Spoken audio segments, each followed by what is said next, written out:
Welcome to the Octavius Gould Experience, and I'm your host, Octavius Gould. I am excited to bring to you episode 38 titled Navigating the Dynamics of People Pleasers. On this episode, we're going to delve into a subject that significantly impacts our daily lives if you are a people pleaser, live with a people pleaser, or if you work with a people pleaser. Specifically, I will discuss how people-pleasing behavior manifests in the workplace and at home. I'll also cover its effects on relationships, productivity, as well as strategies for managing these dynamics effectively. Who are considered people pleasers? People pleasers are individuals who actually go out of their way to make others happy, often at the expense of their own needs and well-being. This behavior stems from various motivations, including 1, fear of conflict. People pleasers actually often avoid confrontation to maintain harmony, fearing that disagreements may lead to rejection or conflict. 2, low self-esteem. People pleasers' self-worth may be tied to external validation, driving them to seek approval and to avoid disapproval. Number 3, empathy and compassion. Some people pleasers genuinely care about others' feelings and try to alleviate discomfort or dissatisfaction. Keep in mind, my friends, that this can sometimes become overwhelming. In the workplace, people pleasers can have both positive and negative impacts. Positive impacts can be team cohesion.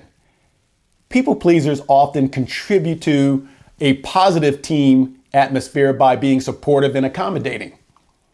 Customer service. Their desire to please can actually lead to exceptional customer service as they strive to meet or exceed client expectations. On the other hand, negative impacts may exist or consist of things such as burnout.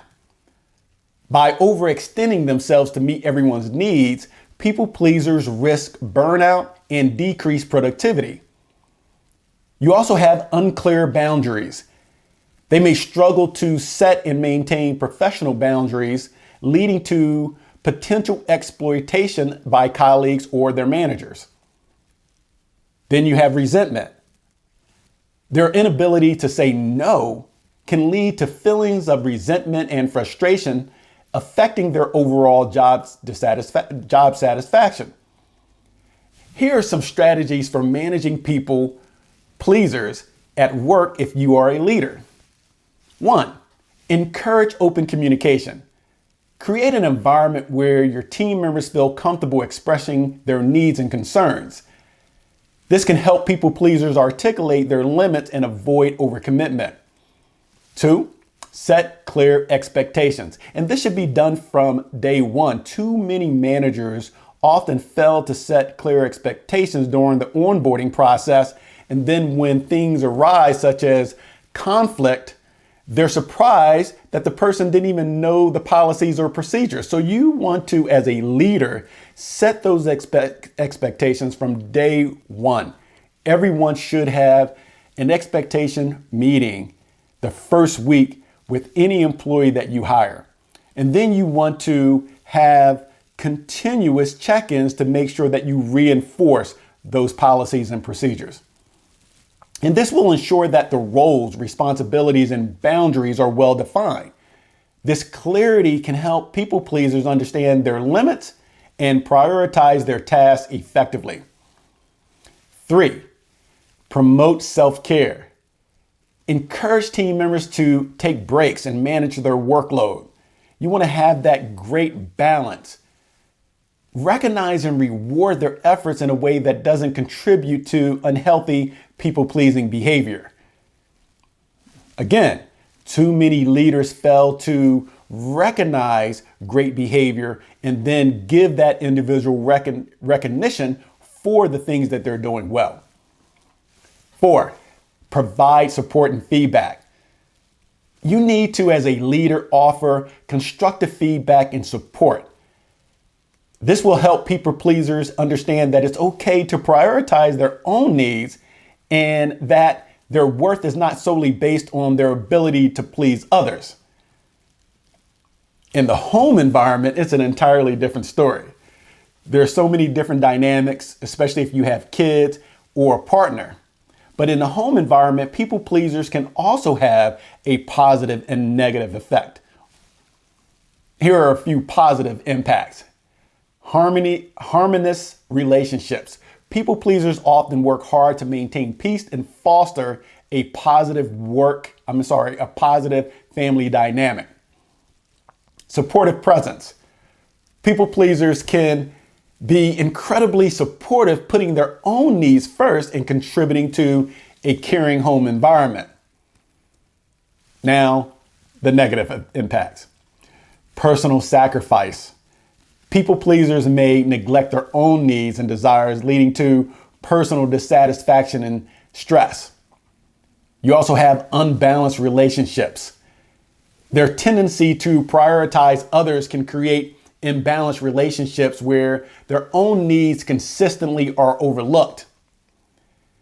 You also have resentment and friction show up.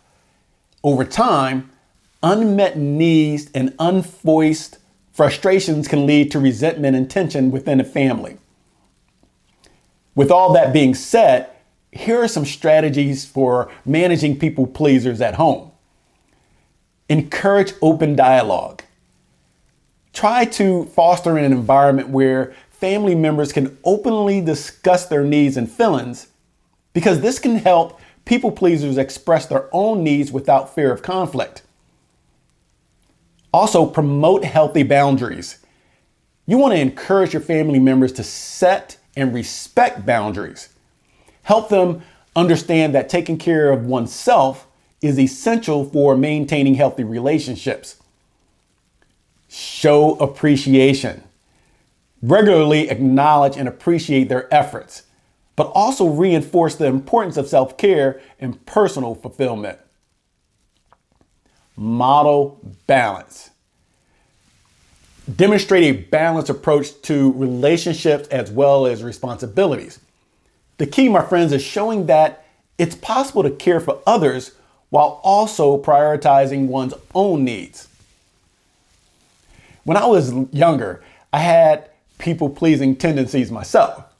I can recall my senior vice president telling me that I was the best sales manager he had ever encountered, but I was too nice.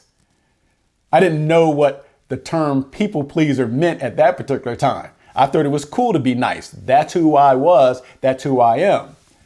I was in my 20s at the time. I immediately reflected on the numerous occasions where I gave team members too much rope. So much so that I had a few employees running around acting like cowboys and cowgirls. You all know what I mean. But here's the problem. Some people will actually take your kindness for weakness. Let me repeat that. Some people will take your kindness for weakness. Thankfully, I was and still am always working on self-development. It's important to be a continuous learner and improve your own competencies and skills so that you can better yourself. So I actually conditioned myself to maintain respect for others personally and professionally while still being firm in setting healthy boundaries. I also developed emotional intelligence, and this allowed me to still have empathy for people while always using self-reflection and self-regulations to balance things out.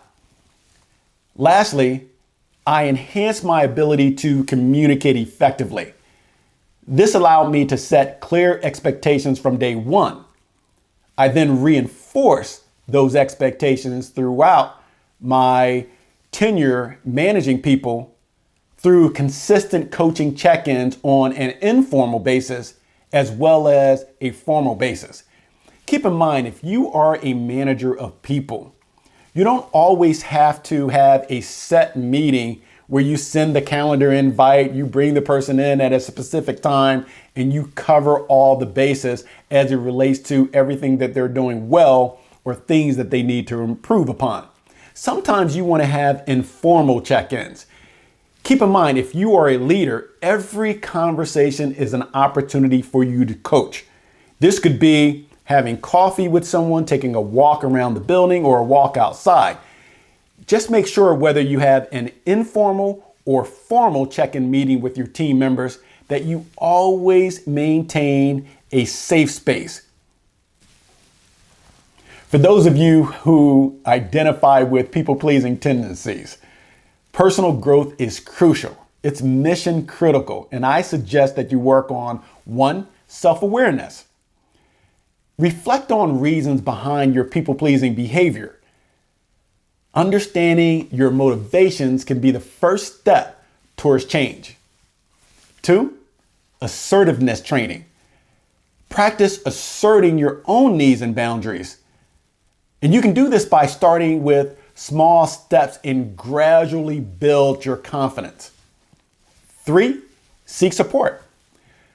You want to consider professional support such as a mentor or a professional coach like myself, or even a counselor. And keep in mind, all 3 are not the same. A mentor mentors, a professional coach coaches, and a therapist or counselor will counsel you.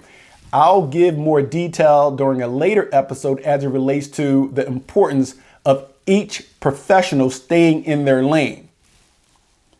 This will help you if you do one of those as it relates to getting a mentor, working with an executive or professional coach or a therapist. This will help you gain insights and strategies for managing your people-pleasing tendencies. And 4, practice self-compassion. You need to be kind to yourself and recognize your own self-worth, independent of other people's approval. You need to develop a sense of self that is not reliant on external validation. In conclusion, people-pleasing behavior, while often well-intentioned, can have significant impacts both in the workplace and at home. And by fostering open communication, setting clear expectations, and promoting that self-care that I mentioned previously, we can create environments that support both people pleasers and those around them. Understanding and managing the dynamics effectively can lead to healthier relationships and more balanced lives for everyone involved. Thank you for your attention. I hope this discussion provides valuable insight into navigating the complexities of people pleasers in various settings. You can't have a great personal life if your professional life isn't intact, and vice versa. So a lot of the things that I will coach on or present as a topic on my podcast episodes will not only help you level up professionally, it'll also help you level up in your personal life as well. My friends, if you covet compelling content on entrepreneurship, leadership, or professional development, please hit like, share, and subscribe to my podcast now so you can be alerted to future episodes. Thank you so much. I'll see you on the next episode. Carpe diem.